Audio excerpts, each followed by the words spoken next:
I used to feel very bad. I didn't know whom to confide in. I didn't want to show it at home. And I would very often in the night sit awake thinking, why is my life going through this phase?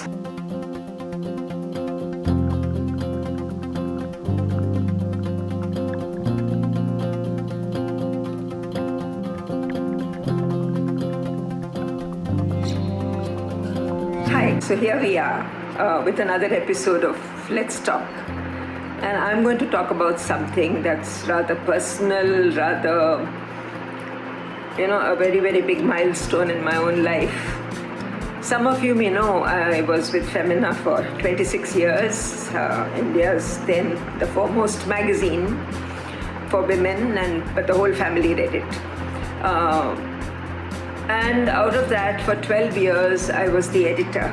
And it was a lot of hard work, it was a lot of adventure, it was a lot of explorations about what women want, understanding what women want. But me and my team, or my team and I, we managed to make it into a super brand. We gave our blood, sweat and tears to it. And then one day things changed. I don't know what happens with big companies. They don't let a running horse run. They want to stop and examine it and see if it needs another pair of legs or whatever it is. So they suddenly decided that I should do something else and not necessarily continue as the editor. You can imagine, you brought up a baby, you have nurtured it, you have made it a part of your life. I didn't take a vacation for, I think, many years while this magazine was running.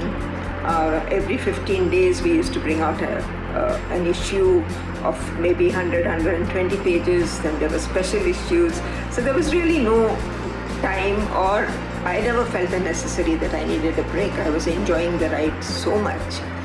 And suddenly one is told, no, you have to do something else. We are going to try and find a younger editor.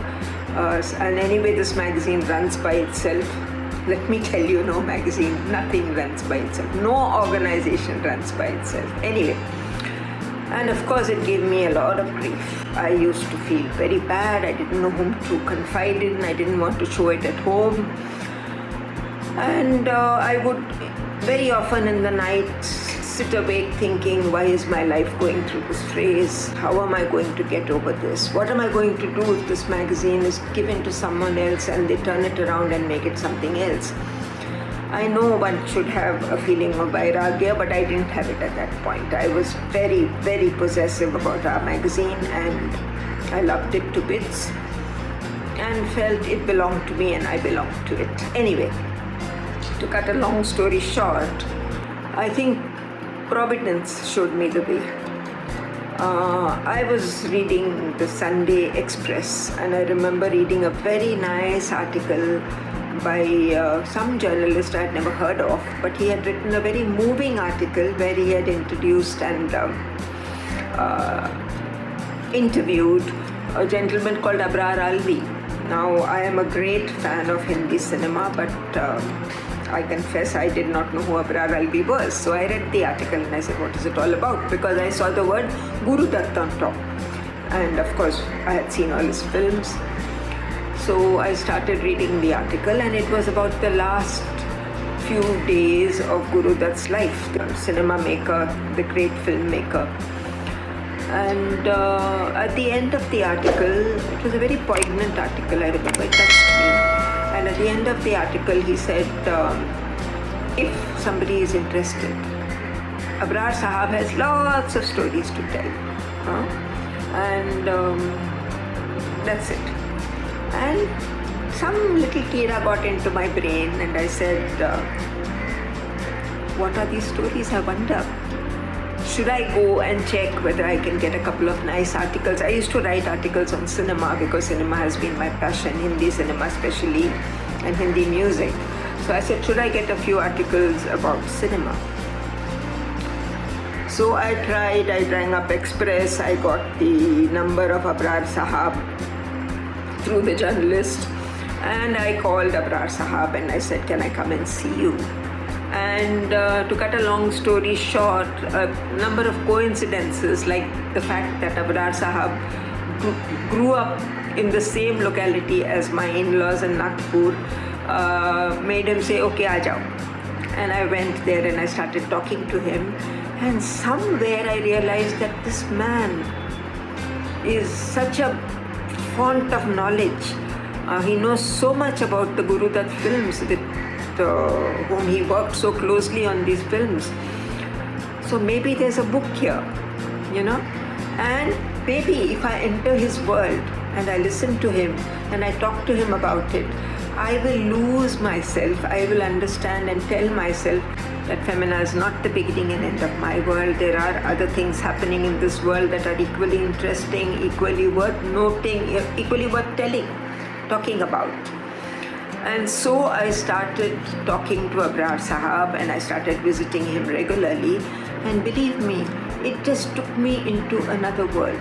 He would talk about the films he made, Pyasa, Mr. and Mrs. 55, the jokes they cracked, the turmoils they went through, the heartache, the troubles, the financial troubles, the troubles about, dealing with stars, teaching them dialogues. There were good things, bad things. There was his own angst about not being recognized for who he was, which was the director of Sahib Bibi Gulam. And the weeks just went past. Every week I would go to him and I would start talking to him. And there was one trouble for me, of course, that it was very far. I lived in Bhanduk, which is on the eastern suburb. He lived at the other edge of the western suburb, and my office was in Viti. So it was a triangle I used to do. Every Saturday I would go from work to him, and from there I would cut across and come to my own house.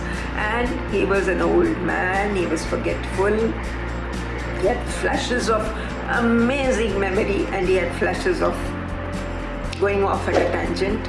But I just kept writing and writing my notes, and I had a whole diary full after 2 years. And those 2 years, the trauma of having to give up Femina, the fact that they were slowly easing me out, they were constantly interviewing others to take up my job, it all kind of subsided. I said, Hoa, to hone do. I can manage it. I have another world that I'm exploring, and that was my first step. And even while I was with Femina, when the trauma got too much, I would sit down and write. It took me a long time to write the book because, as I said, Abrar Sahab would meander. One day he would talk about Meena Kumari, the next day he would talk about Madhubala, and I had to link the two and say where did one end and where did the other begin. But yes, we got the book together and Penguin published it. But I had tasted blood.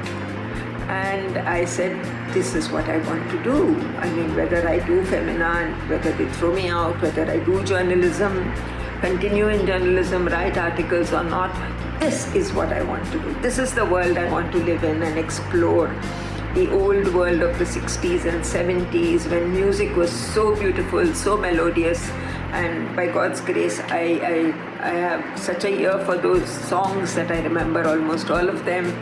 I remember lyrics, I remember who sang it and in which film. So it was a passion. It was an unrevealed to myself passion. It was there. In fact, my mother used to ask me, how come you remember all those songs but you can't remember your lessons? You say you can't by heart anything. Of course you can by heart, you just don't try hard enough. And I realized that she was right. She had been right. So that was it. I wrote the biography, and I think I just wrote it without realizing that I was writing a chronicle of history. I wrote it as Abrar Sahab told me, and I put in my own observations, and it was in our voices, two voices. And at the end of it, when the editor, the commissioning editor came to meet me to discuss what title, what kind of cover and what not, he said, you've written a classic. And that was the spur. I said, oh, what I have done is to tell the world that this was an era of music and cinema that is the golden age, that we today, even today, filmmakers look at these films too like a lesson, like a textbook. So I have chronicled it. I've chronicled what happened then, how they made movies. I should do more of this. And that is how I became a writer of biographies. So when I moved from Femina, and then even when COVID happened, all through I had something on my hands, because the research continued. I could do it on phone, I could do it on Google, I could do it on the World Wide Web through other sources. I could talk to people and get information, interview people. So I did 4 biographies. After that I did one on S.T. Burman, whose music I love. I'm sure you all, even the younger generation, know his songs without knowing who has done them. And then I did Jagjit Singh, which was assigned to me because by then they realized I had an aptitude for writing biographies on music. And all the knowledge, the experience I'd learned as a journalist and as a student of English literature came into use, because I got the discipline of being a journalist, I got the language of having done literature, and I gave myself the freedom of experimenting with different forms. And in that experiment, I explored a new world of words, a new world of images that I could present to my reader. And I think that's where I am today, in a very exciting space where I explore.